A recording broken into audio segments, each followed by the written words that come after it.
अपन ने conservation of linear momentum देखा था। When no external force acts on a system, then the total linear momentum of the system is conserved. मैंने तुमको बताया था बहुत सारे पार्टिकल्स में, उन पार्टिकल का मास है m1, m2, mn और उनकी वेलोसिटी है v1, v2, vn। अगर मान लो ये पूरे पार्टिकल्स मिलके एक सिस्टम बना रहे हैं और इस सिस्टम पे कोई एक्सटर्नल फोर्स नहीं है,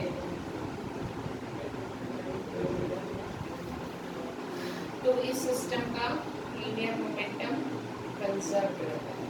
कंजर्व कैसे रहता है मैंने बताया था। The linear momentum of this system is given by m1 v1 plus m2 v2 plus dash dash dash mn vn। Yes और नो? इसको लिख सकते हैं p1 plus p2 plus dash dash dash pn। Yes और no? अब तुमको पता है F इज इक्वल्स टू होता है dp by dt if no external force. अगर कोई फोर्स नहीं है तो dp बाय dt क्या होगा? जीरो। मतलब p क्या होगा? कांस्टेंट। ये मैंने बताया।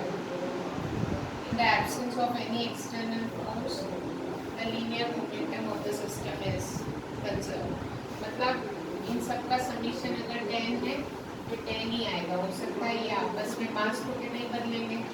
वेलोसिटी सिस्टम की एक से टकराया दूसरा टकराया, आपस में वेलोसिटी चेंज हो गई, तो वेलोसिटी पार्टिकल की भले ही बदलती रहे पर उसका टोटल लीनियर मोमेंटम क्या रहेगा? कांस्टेंट। एक बात समझ, जब तक हम इस पूरे सिस्टम को बाहर से कर कुछ नहीं डिस्टर्ब कर देता। एक बात समझ में। दूसरा था लीनियर मोमेंटम पे थे 11-12 एग्जाम्पल, जो लास्ट के दो एग्जाम्पल थे तो वो इन्हीं पे बेस्ड थे। अब हमको डिराइव करना है law of conservation from third law. Third law of motion से हम लीनियर मोमेंटम कंजर्व होता है ये डिराइव करेंगे। थर्ड लॉ ऑफ मोशन कहता है FAB is equals to minus of FBA कहता है। उसने बोला था अब हम लिख सकते हैं इम्पल्स, इसका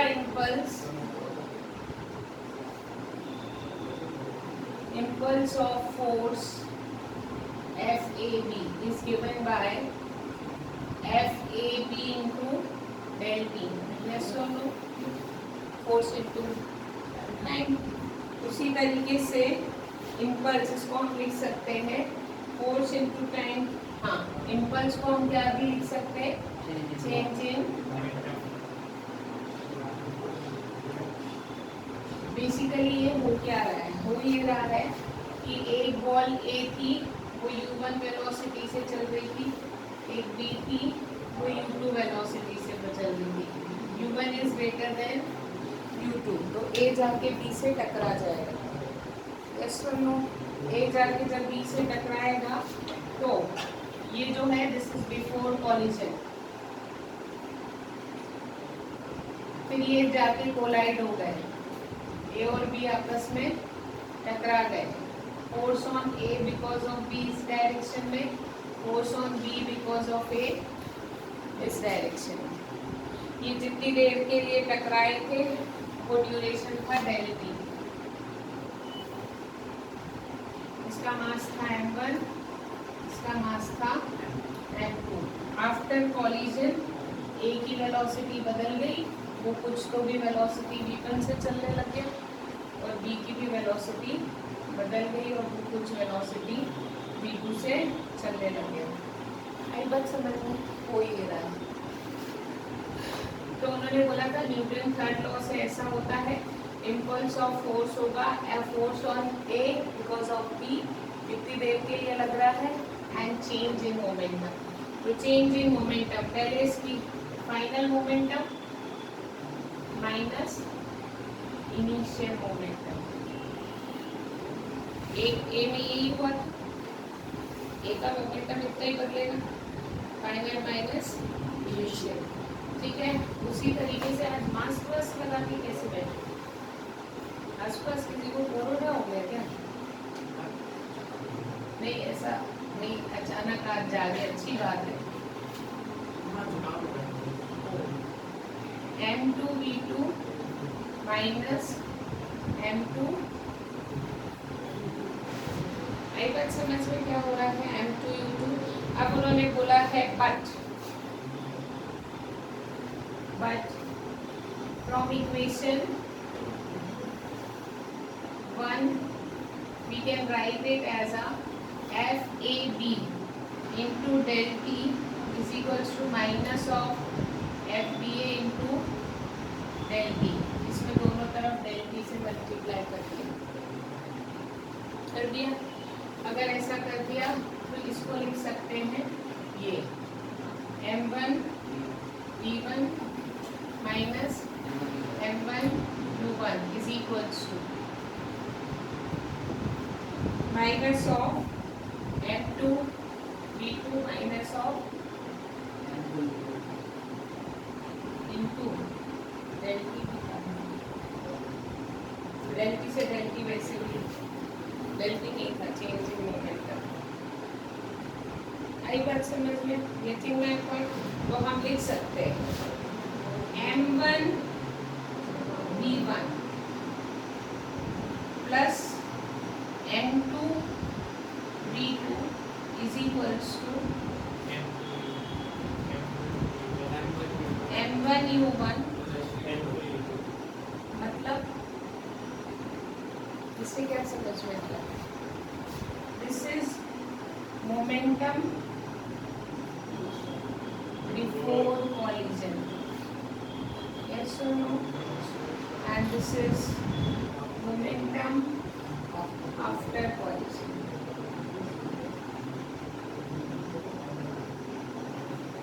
Getting my point? तो न्यूटन थर्ड लॉ से हमने law of conservation of linear momentum derive करके बताया। उल्टा भी हो सकता है, उल्टा भी पूछा जा सकता है। लॉ ऑफ लीनियर मोमेंटम से थर्ड लॉ डिराइव करो, आ जाएगा।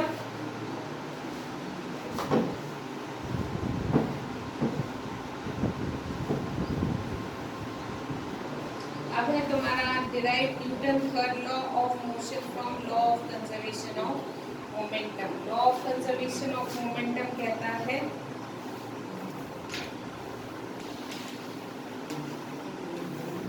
In absence of any external force dp by dt is equals to, बोला था अभी यहीं पे किया था डेरिवेशन।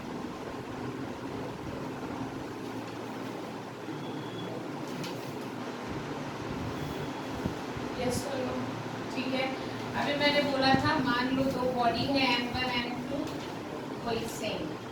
अब उनकी मोमेंटम में चेंज, मतलब change in first plus change in second ball के मोमेंटम इज इक्वल्स टू, इसको कोई मोमेंटम चेंज नहीं होता, कोई सेम सिचुएशन। फर्स्ट का मोमेंटम प्लस सेकेंड का momentum, there is no change. यही है dp by dt is equals to 0। Yes और नो? ठीक है, अगर ऐसा है तो हम लिख सकते हैं del p2 is equals to minus of del p1, मतलब रेट ऑफ चेंज ऑफ, अच्छा दोनों तरफ del p से डिवाइड कर दो। यस और नो? मतलब rate of change of momentum. अच्छा, del p by del t को फोर्स लिख सकते हैं, Newton second law. F is equals to second law है ये, तो del p by del t को लिख रही हूँ force on M2 is equals to force minus of force on बस एक्शन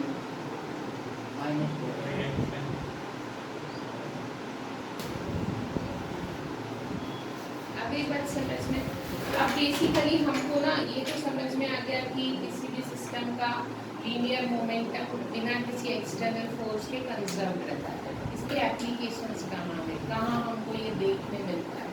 तो उन्होंने बोला है रिकॉइल ऑफ अ गन, जब हम गन से बुलेट चलाते हैं, यस सुनो, तो उन्होंने बोला था हमारे पास बुलेट बहुत before firing both gun and bullet are at rest. जब हम फायरिंग नहीं करते दोनों रेस्ट पे रहते हैं। आफ्टर फायरिंग गोली v वेलोसिटी से आगे जाती है, यस सुनो, and the guns move with velocity, gun भी पीछे आएगी with some velocity capital V as no external force. किसी ने कोई एक्सटर्नल फोर्स नहीं लगाया था, गन गोली चली इसलिए पीछे आई थी, गन गोली गन से निकली थी इसलिए गन पीछे आई थी। So according to the linear conservation, linear recoil of gun, पहले दोनों रेस्ट पे थे, तो before firing the momentum is, क्योंकि दोनों की वेलोसिटी जीरो थी, गन का मास था m और बुलेट का मास था स्मॉल m, दोनों की वेलोसिटी जीरो थी। After firing m is moving with velocity p and gun is moving with velocity capital V। Gun कहाँ आई पीछे और बुलेट कहाँ गई आगे, यस और नो। अगर ऐसा है तो उन्होंने बोला mp is equals to minus of mv, yes or no, then you are having v is equals to, मतलब उन्होंने बोला है कि द नेगेटिव साइन शो, यहाँ पे नेगेटिव साइन ये बता रहा है कि इस वेलोसिटी और इस वेलोसिटी का डायरेक्शन ऑपोजिट होगा। उन्होंने बोला है जब हम क्लिक करेंगे तो गन पीछे की तरफ आती है, लेकिन उतनी वेलोसिटी से नहीं आती जितनी वेलोसिटी से बुलेट जाती है। क्यों? क्योंकि बुलेट का मास बहुत कम होता है और गन का मास लीनियर मोमेंटम कंजर्व कर देगा। यस और नो, गेटिंग माय पॉइंट। उन्होंने बोला है इसलिए हम while firing a bullet the gun should be held tight to the shoulder. हम उसको शोल्डर पे टाइट रखते हैं, इसलिए रखते हैं क्योंकि तब गन और हम मिला के एक मास बन जाते हैं। तो वो जो कैपिटल V वेलोसिटी होती है ना, वो पूरे मास पे लगती है, मास ऑफ द सिस्टम। अब इस सिस्टम में गन भी है और हमारी बॉडी भी है, तो हम मास बढ़ा देते हैं। मास बढ़ाने से क्या होता है, हमें हर्ट कम होता है। क्यों? क्योंकि वो जो V वेलोसिटी जो आती है, जिस वेलोसिटी से गन पीछे आती है, वो उसको इतना हिला नहीं पाती, इसलिए गन को शोल्डर पे टाइट करके शूट करते हैं ताकि पीछे वाला बैक मास क्या हो जाए, बढ़ जाए। मतलब gun and man behave as a one system, तो उसका वेट बढ़ जाता है। यही बात समझ में। उसी तरीके से उन्होंने बताया जब अपन नाव से शोर पे किनारे पे कूदते हैं तो नाव पीछे जाती है। तो उन्होंने बोला this is also because of the linear momentum conservation. क्यों? क्योंकि मास हम v1 वेलोसिटी से आगे जाते हैं तो उतनी वेलोसिटी से नाव भी, मतलब उस पर भी बैक फोर्स लगता है। उसी तरीके से an astronaut in open space who wants to return to the spaceship throw some object in the direction opposite to the direction of motion of the spaceship। सीधी बात है, ये स्पेसशिप है, कोई एस्ट्रोनॉट है जो इसके बाहर घूम रहा है, इसको इस स्पेसशिप में जाना है, तो वो क्या करेगा, कोई एक ऐसी चीज थ्रो करेगा इस स्पेसशिप के ऑपोजिट डायरेक्शन में, ताकि वो चीज उसको भी फोर्स लगाए यहाँ पे स्पेसशिप के अंदर। Getting my point? तभी वो स्पेसशिप की ऑपोजिट डायरेक्शन में कुछ भी, बाय एनी मशीन या anything, so that its velocity will be in opposite direction और किसके अंदर जा सके, स्पेसशिप के अंदर जा सके। क्यों? क्योंकि वहाँ कोई फोर्स नहीं होती, इसलिए वो चल के नहीं जा सकता। उसको कुछ ऐसा करना होता है जिसके कारण वो वापस स्पेसशिप में एंटर कर सके। Getting my point? उसके बाद है rocket and jet planes.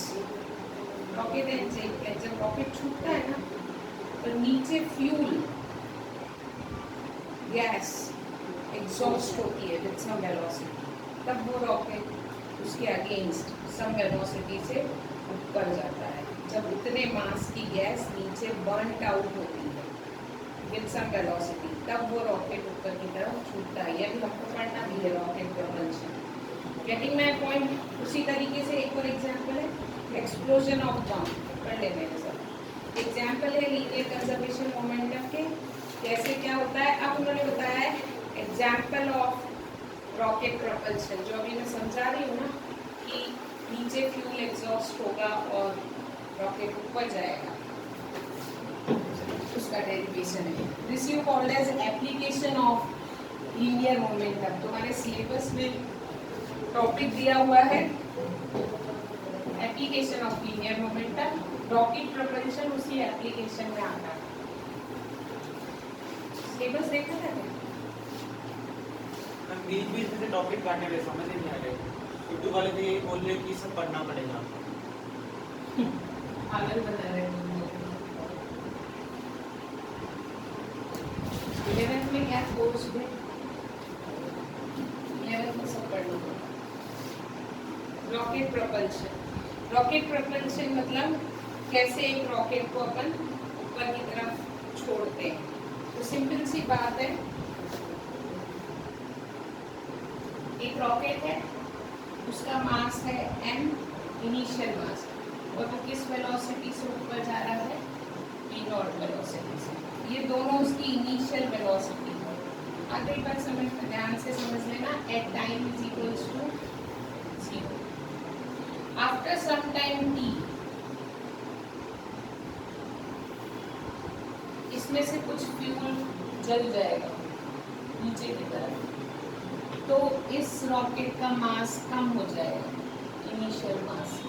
This is the mass including rocket and fuel. अब वो मास क्या हो गया, कम हो गया। जब उसका मास कम हो जाएगा तो ऑब्वियसली वेलोसिटी बढ़ जाएगी,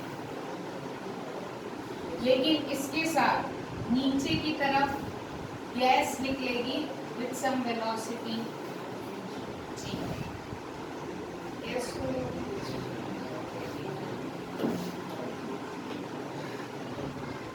when time is t plus del t, कुछ इसमें ऐड कर देते हैं,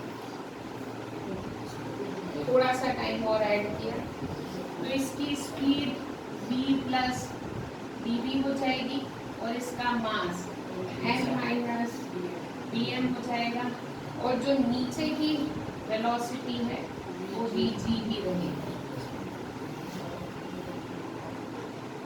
वेलोसिटी कैसे बदलेगी, वो तो फ्यूल पॉइंट हो रहा है।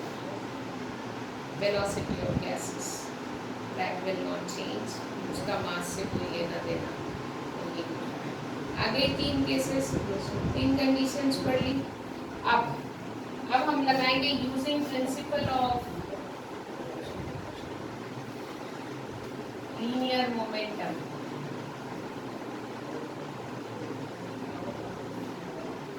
एन वी इन दोनों में लगा रहे हैं, ठीक है। M V is equals to इसका mass M minus B M into B plus B B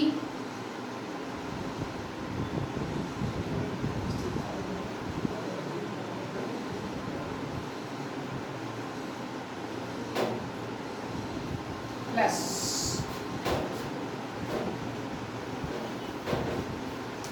यहाँ जितना मास इसका कम हो रहा है ना, उतने ही मास का फ्यूल बर्न हुआ है।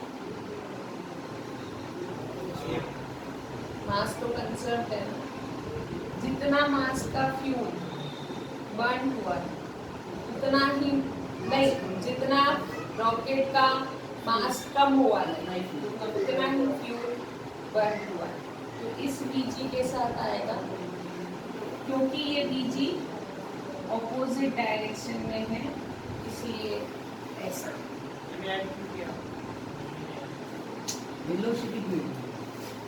अरे ये पूरा एक सिस्टम बना रहा है। पहले इसके पास उन्होंने बोला था एट टाइम टी यहाँ पे सिर्फ गैस निकलना शुरू हुई थी, this is the initial condition when it just start, उसका मास है सब वेलोसिटी। अब इस कंडीशन से इस कंडीशन में आए तो linear momentum at this stage should be equals to linear momentum at any other stage. तो इस टाइम पे इसका लीनियर मोमेंटम कितना था, मास इनटू वेलोसिटी, क्योंकि यहाँ हम अभी इसका कोई इनिशियल मास अभी फ्यूल से बर्न नहीं मान रहे हैं, अभी हम मान रहे हैं जितना भी जो भी मास था वो रॉकेट का है and it move in the forward direction with some velocity v। अभी उसके बाद क्या प्रोसेस हुई, इस मास में से थोड़ा सा कम हुआ, वो इस वेलोसिटी से बढ़ा, वो मास कहाँ गया, पूरा मास आना चाहिए ना, तभी तो कंजर्व होगा। ये मास कहाँ गया, फ्यूल जला है, किस वेलोसिटी से, vg से। तो linear momentum at this stage should be equals to linear momentum at this m minus dm plus dm should be equals to this m। हो रहा है ना, m minus dm plus dm is m। हमने जितने मास का लेना देना यहाँ लिखा है उतने ही मास का लेना देना यहाँ भी लिखना पड़ेगा, that is linear momentum principle conservation. कि भाई जितने मास का तुमने पहले वेलोसिटी के साथ मल्टीप्लाई बताया है इज इक्वल्स टू, सिस्टम का मोमेंटम कंजर्व्ड है तो इज इक्वल्स टू उतने ही मास का वेलोसिटी इधर उधर हो सकती है, मास भी इधर उधर हो सकता है, लेकिन the momentum at this stage should be equals to the momentum at another stage. तुम इसके इक्वल्स टू में और तीसरी कंडीशन भी लिख सकते हो, जब फ्यूल और गैस में कन्वर्ट हो जाए at any stage the momentum is conserved. आई बात समझ में। अब यहाँ ये क्यों आया, क्योंकि जितना m यहाँ है उतने m का डिस्क्रिप्शन यहाँ भी होना चाहिए। आ गई बात समझ में, गेटिंग माय पॉइंट। अगर ऐसा है, इफ दिस इज इक्वेशन 1, तो हम लिख सकते हैं mb is equals to, solve करो इसको, mb plus mdv minus vdm minus vmdv minus vgdm। This quantity is very small, so we neglect it। क्यों? क्योंकि वो ऑलरेडी स्मॉल चेंज है, और जब छोटी वैल्यू किसी छोटी वैल्यू से मल्टीप्लाई होती है तो और छोटी वैल्यू आई बात समझ में। इसलिए इस प्लस माइनस में हम इसको इग्नोर करते हैं। So this equation will be this MB तो हम लिख सकते हैं MdV is equals to, इन दोनों में से dm कॉमन बचा v प्लस vg। लेकिन मैं पॉइंट इन दोनों को इधर ले आया, okay. Then you are having if u is, हाँ अब देखो ये जो velocity है ना, this is the velocity of rocket with respect to earth, this is the velocity of gas with respect to earth। अभी अपन ने relative velocity नहीं बताई, अपन अर्थ के रिस्पेक्ट में सारी वेलोसिटी, वो इतनी वेलोसिटी से ऊपर जा रहा है अर्थ के रिस्पेक्ट में, वो इतनी वेलोसिटी से नीचे आ रहा है अर्थ के रिस्पेक्ट में। अब मैं बता रही हूँ रिलेटिव वेलोसिटी, रिलेटिव वेलोसिटी का फॉर्मूला पता होना चाहिए। Relative velocity of burned gases with respect to rocket. तो relative velocity of gases with respect to rocket is given by Vg minus Vr। Formula था भाई साहब। Vg माइनस कौन से Vr। वाले केस में निकालना, दूसरे वाले तीसरे वाले? केस क्या होता है? रिलेटिव वेलोसिटी का फॉर्मूला है। नहीं तो VR की जगह इंटरचेंज होगा। मैंने रिलेटिव वेलोसिटी का फॉर्मूला लिखा है। If you are given to velocity with respect to earth, अपन ने मंकी और ट्रेन वाला पढ़ा है। ट्रेन चल रही है इस डायरेक्शन में with respect to earth, monkey चल रहा है इस डायरेक्शन में with respect to earth. What is the relative velocity of train with respect to monkey? वहाँ का फॉर्मूला है।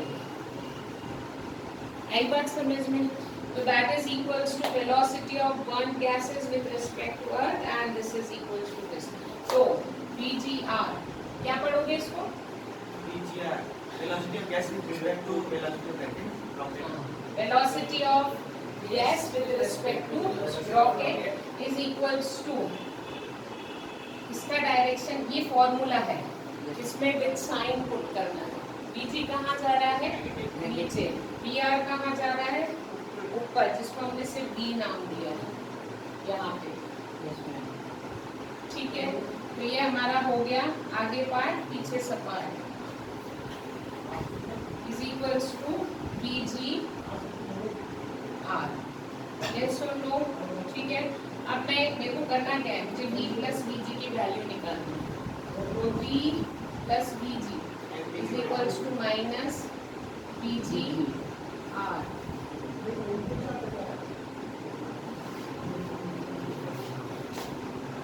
इतना सोच के आओ ना, कभी नहीं पढ़ा पाता। With 2n, put 2 in 1, then you are having mdv is equals to dn minus dm into VGR। आगे बात समझ में? Getting my point? यहाँ पे ये हमने निकाला है स्मॉल चेंज के लिए, अभी हमको बड़े चेंज के लिए निकालना है। तो dv इज इक्वल्स टू हो गया, तो v इंटीग्रेट a, यहाँ किसके रिस्पेक्ट में कर रहे हैं? v के रिस्पेक्ट में। तो v की लिमिट हमको जिस इनिशियल वेलोसिटी से जिस वेलोसिटी पे रॉकेट को उड़ाना है, हमारी इनिशियल वेलोसिटी थी v0, फाइनल वेलोसिटी है v, जहाँ जिस वेलोसिटी से हम रॉकेट को उड़ाना चाहते हैं। यस और no? dv is equals to minus integration, initial mass कितना था? m0। गैस जलने के बाद जब वो फाइनली पूरा फ्यूल जल जाएगा और वो v वेलोसिटी से उड़ेगा, तब उस रॉकेट का मास बचेगा m। क्यों यहाँ m की लिमिट रखी है? क्योंकि किसके रिस्पेक्ट में डिफरेंशिएट कर रहे हैं? dm। यस और नो? तो ये हो गया dm upon m into VGR। Integration of dx होता है x। ठीक है, तो इंटीग्रेशन ऑफ v होगा दिस। VGR बाहर आ जाएगा क्योंकि किसके रिस्पेक्ट में कर रहे हैं? m। तो ये होगा integration m0 m 1 upon m dn। अभी किया नहीं है, वो फॉर्मूला बता रहे। इंटीग्रेशन 1 अपॉन x dx का फॉर्मूला होता है log x। ठीक है, इसलिए यहाँ पे आएगा v माइनस v0, लिमिट रख दी,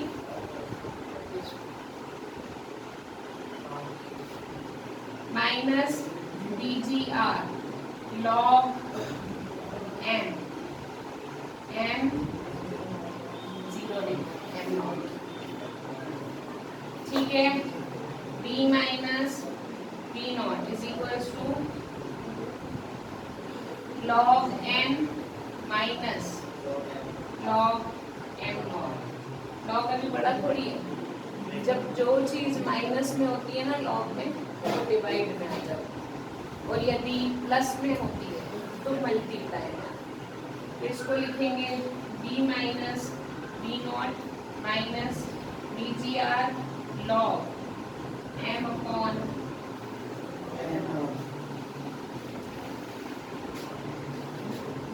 आ गई बात समझ में? Getting my point? तो आपका यहाँ पे फॉर्मूला बनता है b is equals to B not minus B G R log n upon, this is the expression for velocity of rocket जिससे वो उड़ेगा फाइनली। Getting my point? हमको क्या करना है मैडम, है ना? अब हमको सुनो, अब मैंने तुमको बताया था एट अब कंडीशन लगाओ, at t is equals to 0 initial velocity is 0। अगर इनिशियल वेलोसिटी 0 है तो ये b इज इक्वल्स टू हो जाएगा minus B G R into log m upon at t is equals to 0 b not is equals to, जो आप पहले बोल रहे थे कि मैडम इनिशियल वेलोसिटी 0 है। अपन ने एक जनरल फॉर्मूला निकाला है, फिर उसमें ले जाके कंडीशन पुट करिए। अच्छा, मेरा माइनस प्लस में कैसे नहीं है? अच्छा सॉरी, अगर मैं इसको m नॉट अपॉन m कर दूँ तो आगे का माइनस हट जाएगा। m नॉट अपॉन m कर दिया, मतलब यहाँ पे मैंने चेंज कर दिया, माइनस का मल्टीप्लाई कर दिया। समझ तो गए भगवान, ये तो हो जाता है इतना इंटीग्रेशन में। आई बात समझ में? Getting my point? तो this is the expression for velocity. अब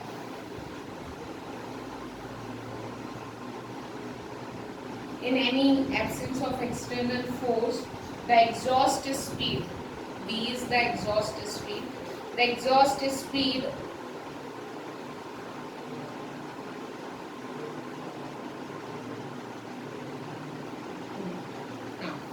velocity of rocket at any instant is proportional to velocity of exhaust gases। जितनी ज़्यादा गैस नीचे की तरफ, गैस की वेलोसिटी जितनी ज़्यादा नीचे की तरफ होगी उतनी ज़्यादा वेलोसिटी ऊपर की तरफ बढ़ती जाएगी। It is direct relation. The velocity of rocket is directly proportional to the exhaust speed of burn gases. आई बात समझ में? दूसरा, it is directly proportional to natural log, इसको बोलते हैं natural log. Base to the E होता है, दो लॉ होते हैं सर्कुलर। ये जो यहाँ पे यूज हुआ है दिस इज नेचुरल लॉ, इसमें बेस ई का होता है। एक और पढ़ोगे एलएन का, मेरे को कोई लेना पड़ेगा। आई बात समझ में? अब उन्होंने बोला है, तो ये तुम्हारा फॉर्मूला हुआ किसका? वेलोसिटी का। अब burnt out speed of the rocket, burnt out so मतलब है ना, burnt out speed of the rocket. Burnt out speed मतलब होता है the speed acquired by the rocket when whole of its fuel gets burned is called as burnt out speed of rocket, and if mr is the residual mass of rocket at that instant, पूरी gas जलने के बाद कितना मास बचा उसका? mr। कुछ नहीं होगा, इस फॉर्मूले में इस फॉर्मूले में m की जगह पे यही तो फॉर्मूला है और कोई फॉर्मूला है ही नहीं। तो जितना mass, what is this? This is initial mass, this is left out mass after the gas is burn. कितना गैस बर्न हुआ उसके बाद ये है। अभी मैं बोल रही हूँ पूरा गैस बर्न हो चुका है, पूरा फ्यूल बर्न हो चुका है, गैस नहीं पूरा फ्यूल जल चुका है। अब रॉकेट का मास कितना बचा है? mr, रेसिडुअल मास। तो ये जो वेलोसिटी उस टाइम पे देगा, अगर mr की वैल्यू यहाँ रखोगे तो यहाँ जो वेलोसिटी आएगी वो आएगी burnt out speed of rocket. जब उसका पूरा मास खत्म हो गया है, फ्यूल खत्म हो गया है, तो वो इस वेलोसिटी से फ्यूल खत्म होने के बाद ही चलता है।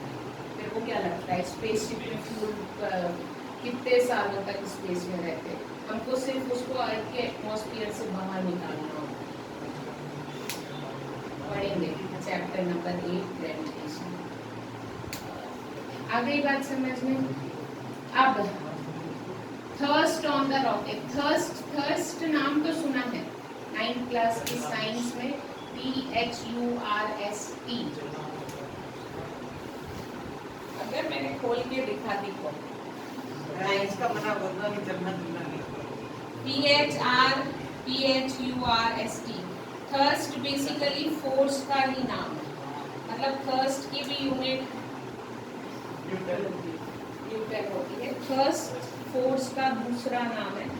थर्स्ट ऑन द रॉकेट मतलब होता है it is the force with which rocket moves upward. कितने फोर्स से रॉकेट ऊपर की तरफ जाता है उसको अपन बोलते हैं थर्स्ट ऑन द रॉकेट। तो वो फोर्स ही है, नाम उसको थर्स्ट दिया है। अब तुम लोगों को यहाँ पे एक इक्वेशन आई है this mdv is equals to minus of udm। यदि मैं इसमें dt से दोनों तरफ मल्टीप्लाई कर दूं, थर्स्ट ऑफ रॉकेट, तो ये m dv by dt is equals to dm by dt into dgr। dv by dt is a।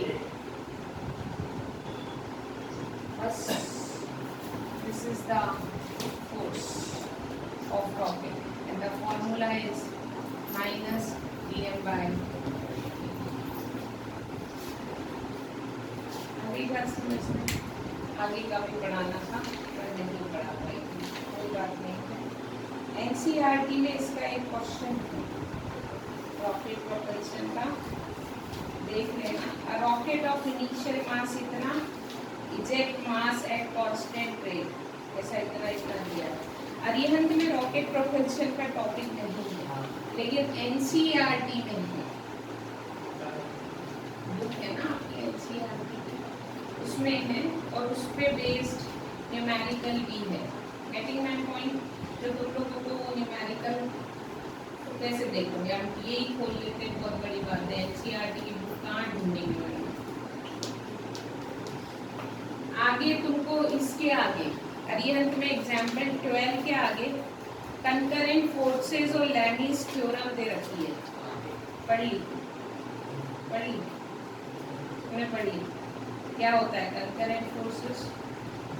दो फोर्सेस एक ऑब्जेक्ट पे इक्विलिब्रियम बनाती है।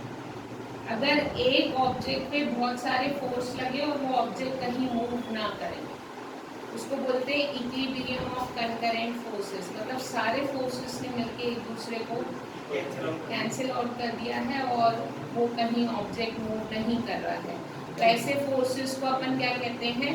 Concurrent forces.